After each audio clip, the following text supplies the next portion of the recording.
할렐루야. 하나님의 은혜가 우리 가운데 함께하기를 예수의 이름으로 축원합니다.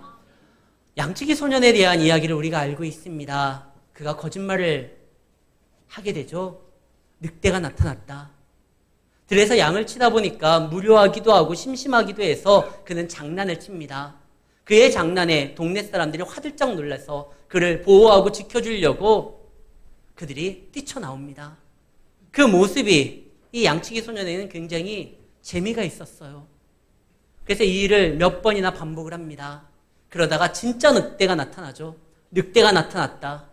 근데 사람들이 이번에는 그의 말대로 움직이질 않습니다. 저거 또 시작이구나. 오늘 성경 본문에 보면 야곱이 드디어 하나님 앞에 서원하는 장면이 나옵니다. 하나님, 저에게 입을 것과 먹을 것과 그리고 저로 하여금 평안히 아버지 집으로 돌아오게 하면 당신은 나의 하나님이 될 것이고 내가 10분의 1을 당신에게 바칠 겁니다. 개벌은 남 못 준다고 아니 전능한 하나님 앞에서 또 이거 거래하려고 또 무슨 딜을 해서 자기가 원하는 바를 취하려고 이러는구나. 그동안 야곱이 어땠습니까? 팥죽 한 그릇으로 형과 거래했던 자예요. 자기가 축복을 받기 위하여 자기 아버지를 면전에서 속였던 자예요. 사기꾼 이미지가 짙게 그려졌습니다. 그러니까 야곱이 오늘 성경 본문에는 분명히 서원이라는 말을 쓰는데도 이것도 무슨 거래를 하는 거 아니야? 하나님을 또 이용해 먹으려고 하는 거 아니야? 그동안의 모습이 그랬기 때문에 그래요. 그래서 우리 성도들은요, 우리가 전해야 될 이 하나님의 말씀이 진리이기 때문에 평상시에 생활에서도요, 가볍게 보이면 안 돼요. 우습게 보이면 안 돼요. 우리가 전하는 이 하나님의 말씀은 생명의 말씀이기 때문에 우리가 말할 때, 야, 다른 건 몰라도 누구누구가 말하는 거 보니까 진짜인 거구나. 이런 모습을 그들에게 보여줘야 돼요. 사기꾼 이미지가 더 씌워지면 안 됩니다. 오늘 야곱의 이 행동은 분명 사기 행각으로서 하나님 앞에 무언가 얻어내려고 지금 수작 부리는 게 아니에요. 진짜 신앙 고백이에요.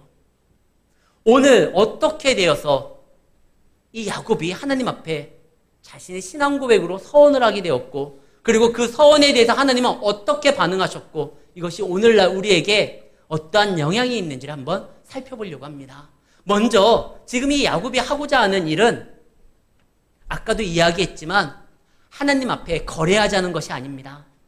진짜 하나님, 당신이 나의 하나님이라는 것을 고백하면서 이제 하나님 뜻대로 살아가겠다라고 결심하는 장면이에요. 어떻게 그걸 압니까? 정말 결심하는 장면이라고 하면 하나님 앞에 무엇인가 자신의 생각을 요구할 필요가 없이 그냥 그 말씀에 아멘하면 될 텐데 야곱은요. 근데 하나님, 나로 하여금 돌아오게 하면 내 먹을 것과 입을 것을 하나님이 책임지면 내가 하나님을 제대로 섬기고 내 10분의 1을 하나님 앞에 드리겠습니다. 이 말을 할 필요가 없었을 텐데 아니요. 우리가 사사기 4장 6절과 9절에 보면 오해를 불러일으키는 또 하나의 어떠한 이야기가 등장을 합니다.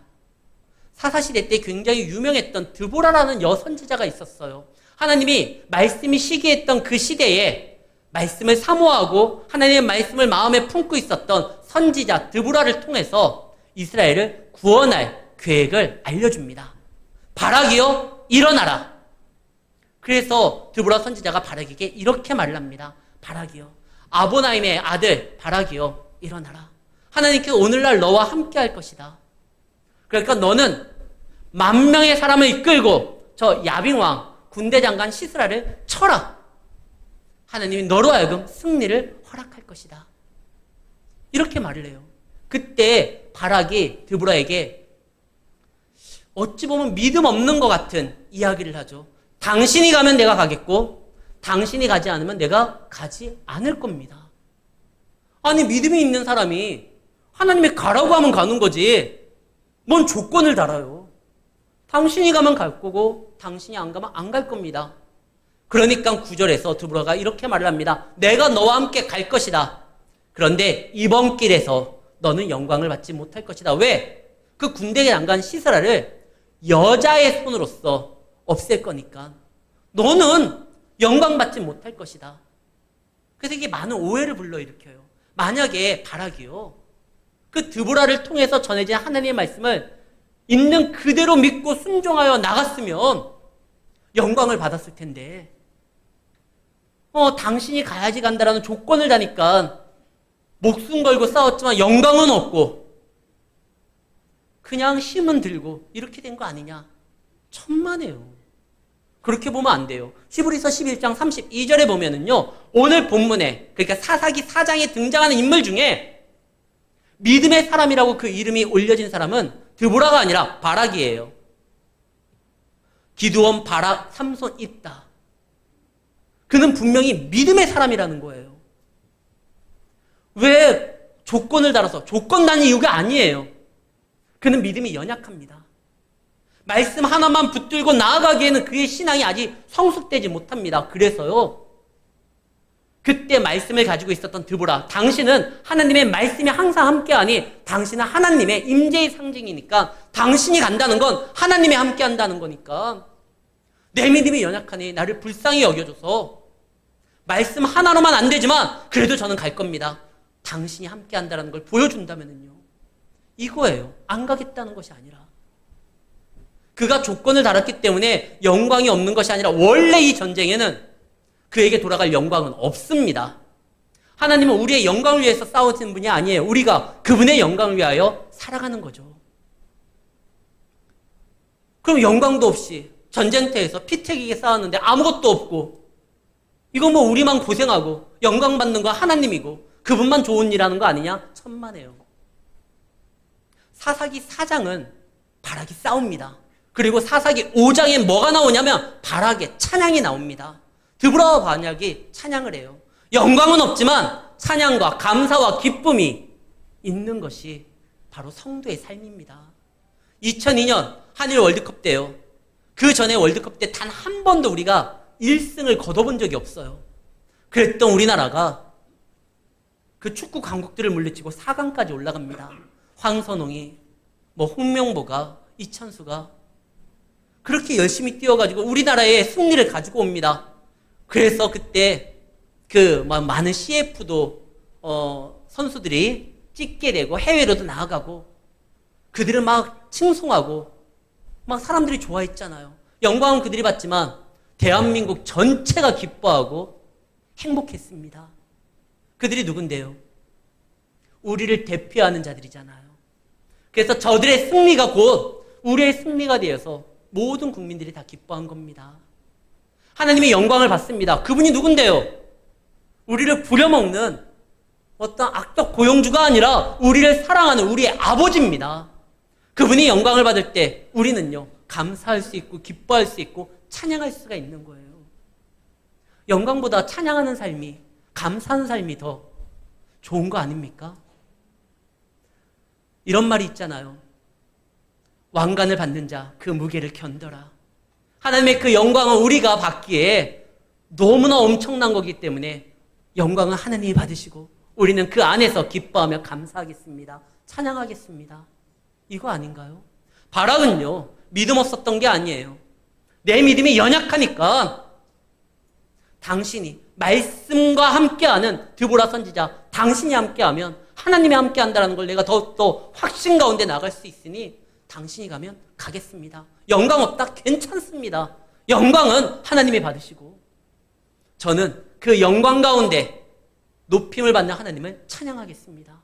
바락은요, 정말 찬양하고 기뻐할 수 있었어요. 지금 야곱도 마찬가지예요. 지금 조건 거는 게 아니에요. 이미 조건을 걸고 거래를 하려고 하면 이것을 요구할 필요 없어요. 이미 본인이 지금 하나님 앞에 이야기하는 거 하나님이 해주겠다라고 먼저 말씀하셨어요. 앞절에 보면 뭐라고 합니까? 네가 어디를 가든지 너와 함께 할 것이고 내가 너를 통하여 이루고자 하는 것이 다 완성될까지 너를 떠나지 아니할 것이다. 네가 어디를 가든지 너가 형통할 것이다. 사방 온 땅을 내가 너에게 줄 것이다. 아브라함에게 주었던 그 약속 너에게 내가 줄 것이다. 이미 하나님이 다 준다고 했어요. 이미 준다고 한 걸 조건으로 걸어서 이야기하는 사람이 어디 있습니까? 지금 야곱은요, 깜짝 놀랐어요. 그동안요, 하나님은 이야기 속에 등장하는 하나님이에요. 할아버지의 이야기 속에, 그리고 아버지의 이야기 속에 등장했었던 하나님이지 자기의 하나님은 아니었어요. 자기는 하나님을 직접적으로 만난 적도 없고 하나님이 나와 함께 한다는 걸 경험해 본 적도 없어요. 그랬는데 그가 하나님을 보게 됩니다. 환상 가운데 자기를 위하여 일하시는 보좌 앞에 서신 하나님을 보게 됩니다. 그리고 거기에서 말씀하시는 하나님을 경험하게 됩니다. 그래서 그가 했던 첫 번째 말이 17절 두려워하여 두렵도다 이곳이요.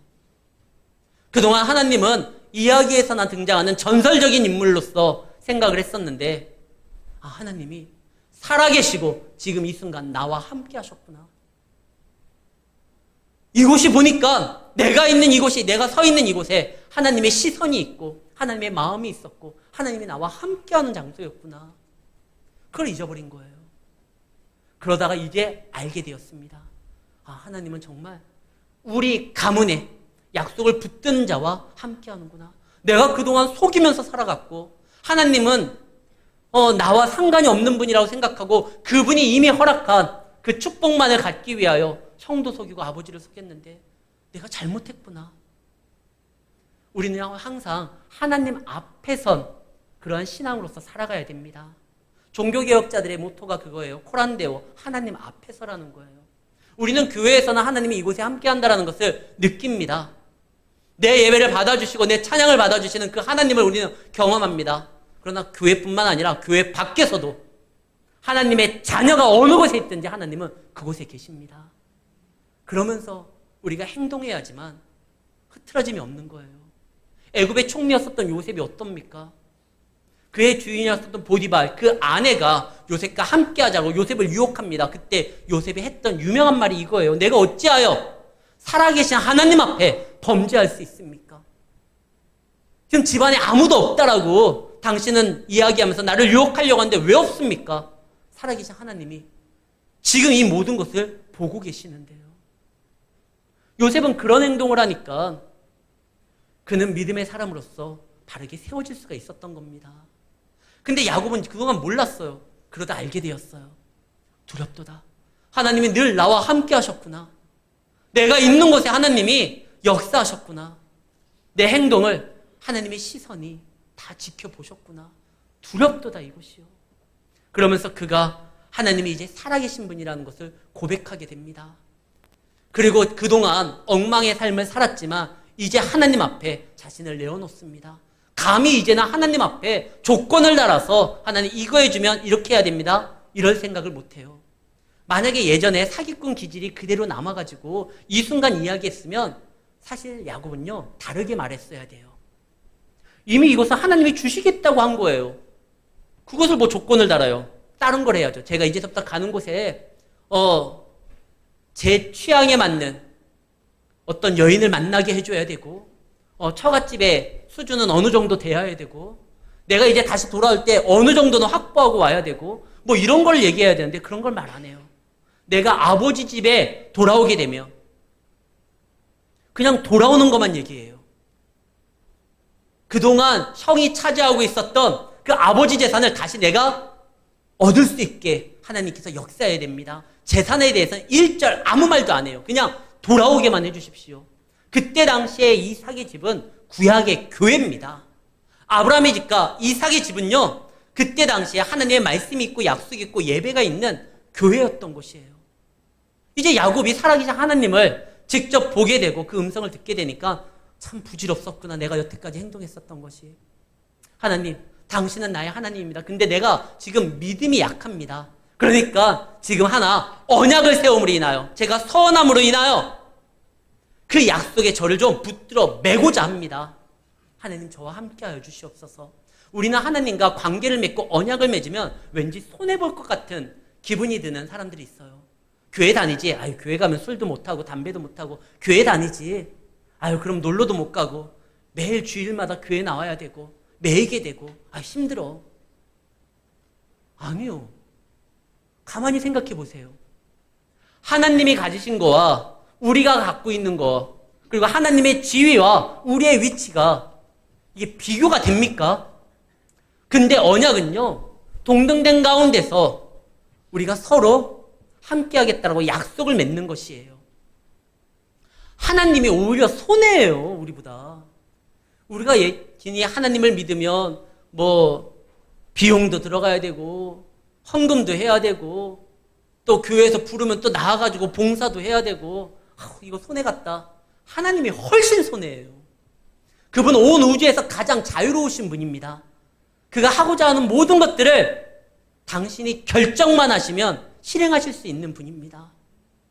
그런 하나님이요, 우리의 언약을 맺음으로 인하여 우리와의 약속 가운데 자신을 제한하시겠다는 거예요. 그만큼 우리를 존중히 여기시겠다는 거예요. 왜? 굳이 안 그러셔도 되는데 왜 그럴까요? 우리를 사랑하기 때문에 그래요. 예수님이 하늘 보좌를 버리고 이 땅에 굳이 왜 옵니까? 뭐가 아쉬운 게 있다고요? 그곳에 계시면은 영광 받으시고 찬양 받으시고 온 우주의 기운이 그분 앞에 나아가 그분의 창조의 아름다움에 대해서 이야기를 할 텐데 뭐 아쉽다고 하늘 보좌를 버리고 이 땅에 오십니까? 우리를 사랑하기 때문에요. 구원받을 자가, 당신의 사랑하는 자가 이곳에 있기 때문에 내려오신 겁니다.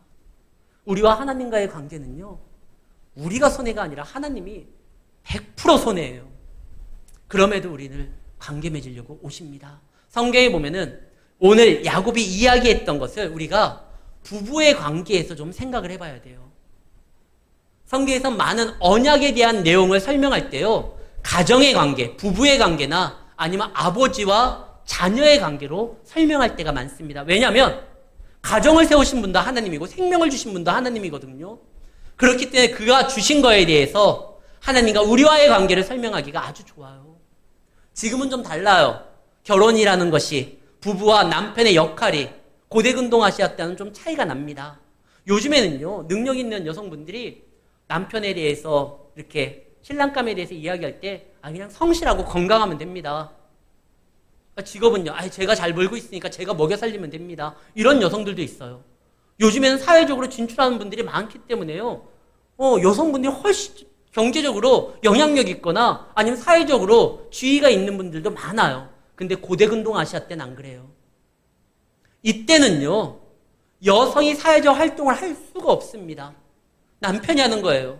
그래서 남편은 아내에 대한 모든 거를 지원해주고 책임져야 될 의무가 있습니다. 반대로 아내는요, 그 남편을 신뢰하고 남편을 사랑하며 남편과 함께 그 가정을 세워야 되는 것입니다. 지금 야곱이 하는 말이 그거예요. 당신과 언약을 맺음으로 이제 당신은 나의 남편이 되십니다. 그렇기 때문에 나의 모든 필요한 것들을 채워주십시오. 저는 당신을 인정하겠습니다. 10의 1을 드린다는 건 나에게 허락된 모든 것들이 바로 당신이 주었다는 것을 인정하는 거예요. 만약에 이것을 잘 모른다고 하면 우리가 하나님 앞에 예물을 드리는 거, 그거 얼마나 아까워요. 내가 열심히 벌어서 이걸 다 써도 모자랄 것 같은데 이것을 하나님 앞에 드린다? 내 시간을, 일주일에 하루를 하나님 앞에 바친다? 이거만큼 좀 속이 상하고 뭔가 아까운 게 없을 거예요. 그러나 이 모든 것이 내가 해서 한 것이 아니라 하나님이 허락하여서 주신 은혜고 선물이라고 하면 그분 앞에 드릴 수가 있어요. 그분이 나의 삶을 책임져 줄 거니까요. 오늘서부터 새벽에 사도행전이 시작됐습니다. 새벽 예배를 드릴 때 이제 사도행전으로 시작되는데요, 하나님께서 교회를 세울 때 제일 먼저 하신 것이, 먼저 너희는 기도하여 성령으로 세례를 받고 성령으로 권능을 받은 다음에 예루살렘, 유다, 사마리아 땅끝까지 내 증인이 되리라. 먼저 권능을 받고 해요. 먼저 우리가 하나님 안에서 성령보다 앞서가는 것이 아니라 내 열정과 내 결심으로 행동하는 것이 아니라 너희가 먼저 도우시는 성령의 권능을 받고 그와 함께 성도의 삶은요, 뭘로 시작되느냐? 주님이 주신 권능과 능력으로 시작하는 거예요. 지금 야곱은 이제 그렇게 하겠다는 겁니다. 이제는 당신으로 내가 살겠습니다. 근데 제가 믿음이 약하니까요, 아까 당신이 저에게 해주셨던 그 말씀, 어디로 가는지 나를 지키고 나를 보호하고 나를 책임지겠다는 그 말씀, 내가 살아가는 데 있어서 필요한 먹을 것과 입을 것 허락해 주시고 나로 하여금 다시 아버지의 집에, 약속이 있는 구약의 교회라고 하는 그 아버지 집에 인도하신다고 하면 당신은 나의 하나님입니다. 나의 아버지입니다. 나의 남편이십니다. 그리고 그것을 인정하기 위하여 나의 것을 당신에게 드리겠습니다. 이 말한 거예요. 사랑하는 성도 여러분, 정말 하나님을 만나게 되었을 때, 그분의 말씀을 듣게 되었을 때 우리는 이 고백이 나오게 됩니다. 평상시에는 우리는 객관적인 상황에서 하나님의 말씀을 누구를 통해서 듣게 됩니다. 목사를 통해서, 아니면은 우리 교회 지체들을 통해서 듣게 됩니다. 그리고 그 하나님은 전설 속에, 이야기 속에, 성경에 있는 그 하나님으로서 우리에게 들려집니다. 근데 언젠가 그 하나님이 살아계신 하나님으로 나에게 다가올 때가 있어요. 늘 말씀을 들었는데 언젠가는 이 말씀이 살아있는 말씀으로 내 가슴을 후벼 팔 때가 있습니다. 언제요? 이제 더 이상 하나님의 은혜로만이 살아갈 수 있는 상황이 놓이게 되었을 때, 그때 어느 날 그 말씀이 확 다가오게 돼요. 그때 어떻게 해야 됩니까? 빨리 하나님 앞에 신앙 고백하셔야 돼요. 그때는 진심이에요. 하나님, 나 정말 이렇게 살겠습니다. 그동안 그렇게 못 살았습니다. 그러다가 또 못 살게 되면 어떻게 됩니까? 그거는 여러분들이 걱정할 필요 없어요. 그 순간만큼은 진심으로 하나님 앞에 나아가야 되는 것입니다. 우리 장로님, 우리 집사님에게 결혼할 때요, 많은 약속을 했을 거 아닙니까? 물 한 방울 묻히지 않겠다, 이상한 얘기들 많이 하잖아요. 근데 그때는 진심이었어요. 그땐 정말 그러려고 했어요. 근데 삶이 우리를 그렇게 놔두지 않죠. 살아보니까 그렇게 되지가 않잖아요. 지금 야곱은 진심이에요. 나 정말 하나님만을 바라보고 살아갈 것입니다. 당신은 나의 하나님이 되시고 내 남편이 되어줘서 내 삶을 인도해 주실 것입니다. 저 이제는 사기꾼으로 안 살아갈 겁니다. 근데요, 삶이 쉬워요? 그가 외삼촌의 집에 가가지고 거기에서 또 사기를 당하게 되죠. 결혼에 대해서. 그리고 또 많은 상처를 받게 됩니다. 사촌들에 의해서. 그런 가운데 살아가요. 치열한 현장에서 움직입니다. 10년, 20년, 30년이 되었는데 그 하나님의 약속을 지금 지키지를 않아요. 그때는 진심이었는데 그는 하나님과 했던 약속을 잊어버렸어요. 마음은 원이런데 육신이 약해요. 그래서 흔들려요. 그러면 그때 했었던 서원이 아무런 의미도 없고 무용한 것인가요? 아니요. 그때의 진심을 아버지는 알고 기뻐하셨어요. 비록 야곱이 하나님과 했었던 이 약속을 잊어버렸지만 하나님은 잊지 않았고 그날의 그 순간에 그 야곱의 그 모습을 아직도 하나님은 기억하십니다. 그래서 그의 삶에 끊임없이 간섭을 해요. 그래서 결국 그가 베델로 가도록 만듭니다. 창세기 35장 1절 말씀입니다. 하나님이 야곱에게 이르되 일어나 베델로 올라가라. 야곱아, 너 나랑 했었던 그날의 약속 있잖아. 올라가라. 아니, 지금 베델로 올라갈 수 있는 상황이 아니었던 건 아닙니까? 아니요. 그는 지금 야곱의 그 외삼촌의 집에 있는 게 아니에요. 그는 진작에 왔어요. 가나안 땅에 들어왔어요. 그런데 창세기 33장 17절에 보면 그가 와서 아버지의 집을 찾는 것이 아니라 아버지 집에 계시는 하나님의 예배를 드리는 것이 아니라 그는요, 숫곳이라는 곳에 가가지고 자기를 위하여 집을 짓고 그냥 거기 사는 거예요. 그냥 여기 눌러 앉자. 근데 하나님은요, 그가 거기 있으면 안 된다고 합니다. 야곱아, 베델로 올라와라. 너가 참된 평안을 누리고 너가 나와의 약속을 통하여 내가 너에게 준다고 했었던 것들 있잖아. 너를 하여금 형통하게 만들고 너의 입을 것과 너의 먹을 것을 책임져 주게 된다는 거 나 아직까지 기억하고 지금까지 너 내가 지켜왔다. 너는 나를 잊었어도 나는 그날의 진심의 고백을 내가 듣고 너를 지금까지 지켜왔고 너를 인도해왔다. 근데 왜 아직도 안 오냐? 와라. 그래가지고 야곱이 가게 돼요. 사랑하는 성도 여러분, 하나님은 지금도 우리에게 진실된 신앙 고백을 듣기를 원하십니다. 하나님, 당신은 나의 아버지고 나의 전부이십니다. 당신이 나의 삶을 책임져 주시고 나를 인도하실 때 나는 이제 당신이 주시는 것으로서 살아가겠습니다. 내 삶의 모든 것이 하나님의 은혜임을 고백하면서 나아가겠습니다. 내일부터 또 넘어질 수가 있어요. 그러나 우리가 진실되이 고백할 때 하나님은 그 고백을 기뻐하시고 우리의 그 신앙 고백을 통하여 하나님은 당신의 약속을 끝까지 실행하실 것입니다. 야곱은 잊어도 하나님은 잊지 않아요. 이 신앙 고백이 얼마나 중요했느냐. 결국에 하나님이 그 고백이 단순한 공약으로서 그치는 것이 아니라 그의 삶의 내용으로서 완벽하게 채우도록 역사하시고 이루셨습니다. 그래서 야곱이 이스라엘이 되는 거예요. 사랑하는 성도 여러분, 하나님은 지금도 살아계셔서 우리에게 말씀하십니다. 와라, 내가 너를 책임지겠다. 예수님께서요, 우리에게 항상 가르쳐 주셨던 것이 무엇이냐? 하나님의 나라에 대해서 말씀하셨을 뿐만 아니라 하늘의 아버지를, 그 하나님을 너의 삶의 아버지로서 고백하도록 만들었어요. 아까 우리가 교동문에서 읽었었던 마태복음 6장 31절 말씀이요. 예수님께서 이렇게 말씀하시잖아요. 그러므로 염려하지 말라. 무엇을 먹을까? 무엇을 입을까? 그거 걱정하지 말라라. 32절.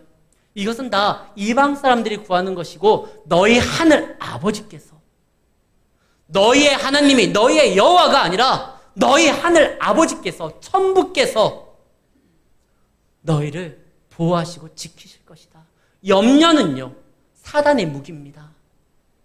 염려는요, 염려하지 않을 것도 염려하게 만들어서 우리로 하여금 근심하게 만듭니다. 우리는 다만 하나님 안에서 지금 주어진 자리에서 내가 해야 될 일을 감당하면서 나아가는 것입니다. 물론 걱정할 수는 있어요. 그러나 그 걱정으로 인하여 우리가 해야 될 일을 멈추면 안 됩니다. 예수님도 근심하셨어요. 겟세마네 동산에서 기도를 제자들에게 부탁할 때 내 마음이 근심하여 죽게 되었다. 예수님도 걱정이 되는 거예요. 근심이 되는 거예요. 그러나 그것이 염려로서 나아가 앞에서 해야 될 일을 하지 못할 정도로 그의 발걸음을 멈추게 한 것이 아니라 그는요, 근심이 되었지만 자기의 기도를 들어주시는 아버지께 나아가 기도함으로 그분의 도움을 받습니다. 사랑하는 성도 여러분, 하나님은 우리의 삶을 책임져 줍니다. 여러분들이 거래하지 않아도요, 어떤 조건을 달지 않아도 하나님은 여러분과 함께 할 겁니다. 믿음이 없다고 하면 믿음을 달라고 하십시오. 단 한 번도 하나님은 우리가 부족하고 연약한 것 때문에 혼내신 적이 없어요. 오히려 하나님 없이도 살아갈 것처럼 우리가 교만할 때 그때 혼을 내시죠. 여러분들이 믿음이 약하면 믿음이 약한 그대로 믿음을 달라고 기도하십시오. 주시고 꾸짖지 아니하시는 하나님께서 후하게 넘치게 주실 것입니다. 그리고 우리를 세워주시는 거예요. 그리고 그 하나님 앞에 나아갈 때 자녀로서 마땅히 행해야 될 것을 행할 뿐만 아니라 누려야 될 것을 누리시기를 바랍니다. 아들은요, 누릴 수 있어요. 아들은 아버지와 거래할 필요도 없고 아버지를 협박할 필요도 없어요. 아빠, 나 이거 안 사주면 나 이제 방에 틀어박혀서 학교도 안 갈 거고. 그건 제대로 된 자녀가 아니에요. 신앙생활을 할 때도 하나님을 협박하는 분들이 있어요. 하나님, 저 이거 이번에 돼야 됩니다. 자, 오늘부터 금식 들어갑니다. 될 때까지 나 이거 곡기를 끊을 겁니다. 아니요, 그럴 필요 없어요. 예수님도 금식하셨잖아요. 맞아요, 예수님도 금식하셨어요. 그런데 예수님은 하나님을 협박하기 위하여 금식하신 게 아니에요. 오히려 하나님의 뜻을 감당하기 위하여 하나님의 도움을 구한 거지, 한 번도 하나님을 협박한 적 없어요. 겟세마네 동산에서도 나의 원대로 마옵시고 아버지의 뜻대로 되기를 원합니다. 주님의 일을 감당하기 위하여 힘을 달라고 기도하셨던 겁니다. 그때 하나님이 그가 능히 감당할 뿐만 아니라 이겨낼 수 있는 역사를 보여주셨습니다. 우리도 자녀입니다. 야곱도 이제 하나님의 자녀가 됐습니다. 아브라함의 하나님, 이삭의 하나님이 아니라 이제 자기 하나님으로 모시겠다는 겁니다. 당신은 이제 나의 하나님이 될 것입니다. 믿음이 약하지만 허락해 주십시오. 저를 보호해 주십시오. 그때 하나님이 신실하게 그 신앙 고백에, 그날의 진심에 하나님이 반응하시고 역사하셨습니다. 하나님을 깨닫게 되었을 때 그 순간 놓치지 마세요. 내가 좀 더 뭔가 좀 이룬 다음에 그때 고백할게요. 아직 내가 부족합니다. 아니요. 부족한 거 능히 채울 수 있는 하나님의 능력도 있습니다. 그냥 그 상간에 그 진심으로 하나님 앞에 나아가 그분의 도움으로 이번 한 주간도 믿음으로 승리하시는 우리 성도님들이 되시기를 예수의 이름으로 축원합니다.